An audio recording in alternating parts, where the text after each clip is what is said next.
The law of price and terms says that if I'm going to give you your price, then you accept my terms, right? You can afford to pay pretty much anything for a business as long as the terms are right. So today I want to talk about something that I call zero out-of-pocket acquisitions. And this is something that is really important. The first thing that we're going to talk about is how to think like an epic investor. And epic is a contraction or acronym that I came up with for how we do this, because the most important thing to me is, if we break that down, is the very first word is ethical, right? Ethical profits in commerce and crisis. That's really what epic is about. So I think if you're going to go into business and you want to be able to sleep at night and you want to have a good reputation and you want to create good karma in general, then it's good to do good in the world. Google started out trying to do good. Their whole mission was do no evil. And I don't know, some people say they haven't really managed to live up to that, but that's another discussion. So from our standpoint, when we're thinking about how can you be an epic investor, one that is investing in crises and in commerce and doing it in an ethical way, I believe that it's very important to have a win-win philosophy. And I get some pushback from people who say, yeah, but there's a book called Never Split the Difference by a friend of mine, Chris Voss. Fantastic book, which I highly recommend. And they say there is no win-win. Someone is always going to lose in a negotiation. And I guess it depends on perspective, because Chris doesn't advocate that we're going to win at the expense of somebody else feeling bad about themselves. He's just saying, I think, that there's give and take, and that you don't want to horse trade. You don't want to basically go in and start higher maybe even than you want, knowing that you're going to come down, and just basically meet in the middle. And as he said, there's no ability to choose like the gray shoes or the red shoes. You can't wear one of each. You'd look like a fool. Or if in his case he's negotiating for hostages for the Federal Bureau of Investigation, and it's like, well, just kill half of them. I mean, that clearly he was in extreme circumstances. I do believe, however, that even in his situation where his goal was get hostages released, there was give and take back and forth. And one of his strategies is to simply say, how can I do that when you can't? Like, how am I supposed to do that when you can't? Like, if the people in the building were saying, send a plane and $1 billion, and he's like, yeah, how am I supposed to do that? Here's my thinking, is that when you're working in business, I have a philosophy of collaboration, and I have a philosophy of a thing I call the fairness zone. So when we're thinking about investing, I believe that it's possible for both parties to come away with a situation and a deal in hand that they are happy with. And they might not be like, it might not be the deal they thought that it was going to be, but a deal that they're happy with. And so this is where it comes to the zone of fairness. To me, in any situation, there's a range of what's fair. And wherever you are within that range, both parties are going to come away with what they want. In the case of an acquisition, it's one party is going to come away owning a business, and the other party, who's the seller, is going to come away with some sort of assets in hand to replace the business that they didn't want to own anymore. And that's really what we're focused on, is being within that fairness zone. Now, you can negotiate all the way up to the edge where they're still going to be happy, but I would argue that there are, and I have found in my experience, there are people that, man, they'll do deals that they shouldn't do. Maybe it's because they're desperate. And so the ethical part of epic, when we're thinking about being an epic investor, is how can I help this person to accomplish their goals in a way that also accomplishes my goals? And even if I could get a better deal, I don't want to cross the line to where they're feeling bad about it. I want a deal that maybe it's hard for them to say, you know, gosh, I thought I could get more for this, but I want them to be happy about it. And I'll actually ask the question, are you happy with this? When we're done with the negotiation, before the closing, I'll literally say, hey, now I want you to be happy about this deal. Are you happy about it? And if they say, well, I was hoping I could get more, but yeah, this is going to get me what I'm going to need to do what I want to do, I'm okay with that. If, on the other hand, they say, man, I just don't know. I don't know how I can do it. No, I'm not really happy with it. And then I won't do the deal. And I'll tell them that. And I mean, as basic a thing as buying a camera lens for my son for his camera. I remember a couple of years ago, there was a person who had one for sale on eBay, and this is way simpler than buying a company, right?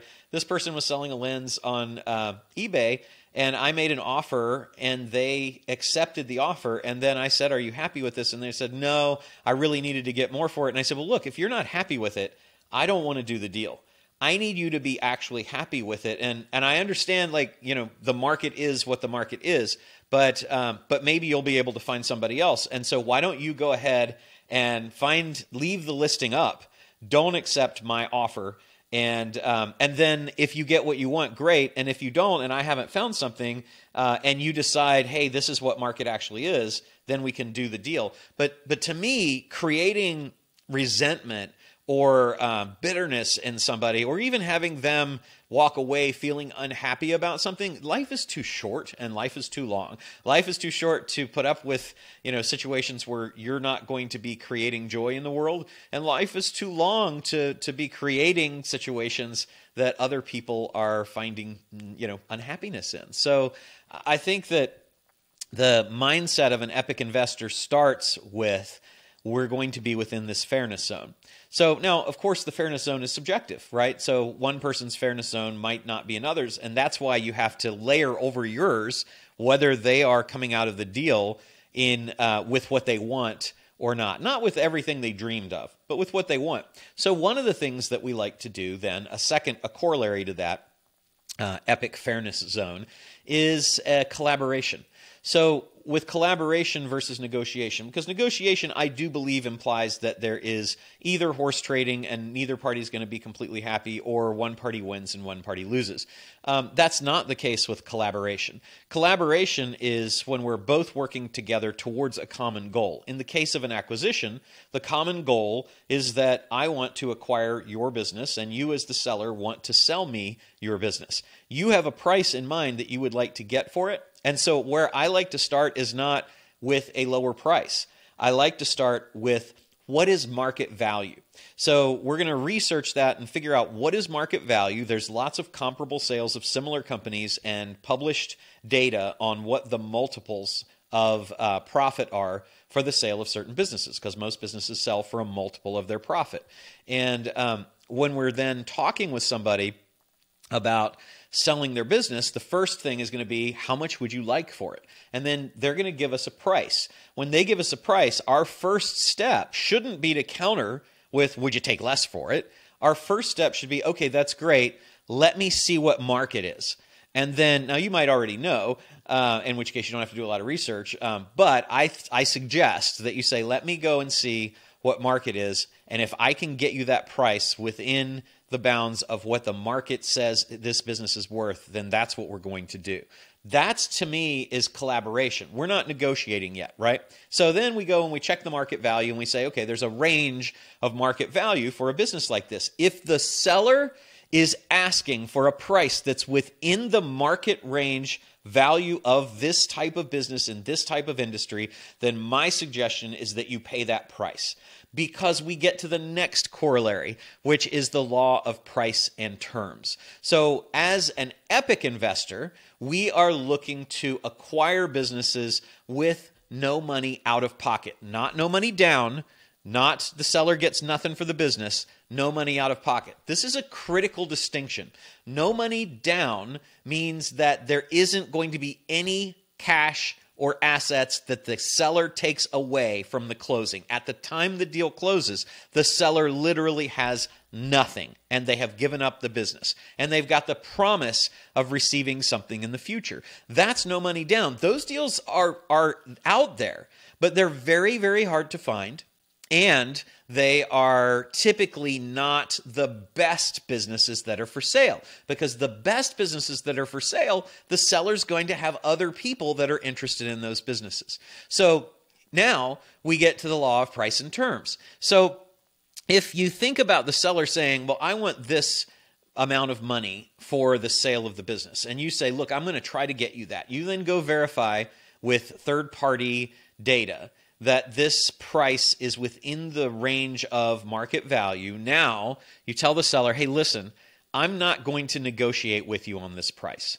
I want to collaborate with you to figure out how we can get that for you. One thing that's important for you to be aware of while we do this is the law of price and terms.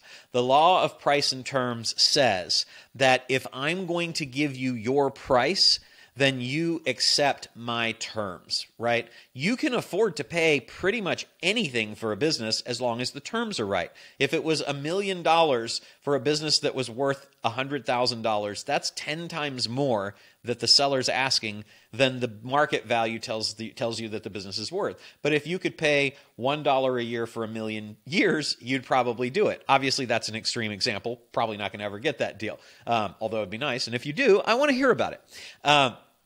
So then we get into this law of price and terms. And so you've told the seller, I'm going to collaborate with you to do this. I want you, in order for me to be able to get you this price, we're going to have to work together on terms that will make it acceptable to me so that I can make this a good deal for both of us. And it is possible for us to both have a good deal and for us to win. Well, now you're on the same side of the table. You're working towards a common goal of how can we arrange everything in this transaction to be able to get a price that's acceptable to this seller.